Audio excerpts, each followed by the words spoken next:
Angin kencang membuat 4 tiang listrik di Kabupaten Karo, Sumatera Utara tumbang dan menutup badan jalan. Akibatnya, arus lalu lintas sempat terputus dan polisi harus mengalihkan arus kendaraan menuju jalur alternatif.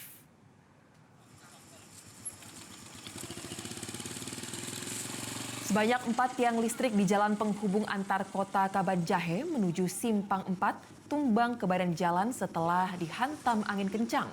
Akibatnya akses jalan di kedua arah terputus. Lalu lintas hanya bisa dilalui kendaraan roda 2 dengan menggunakan kayu menjadi penghubung. Sementara kendaraan roda 4 dialihkan untuk menggunakan jalur alternatif. Petugas kepolisian dari Polsek Simpang 4 segera berkoordinasi dengan pihak PLN untuk segera mengevakuasi tiang yang tumbang dari badan jalan. Jelajahi cara baru mendapatkan informasi. Download Metro TV Extend sekarang.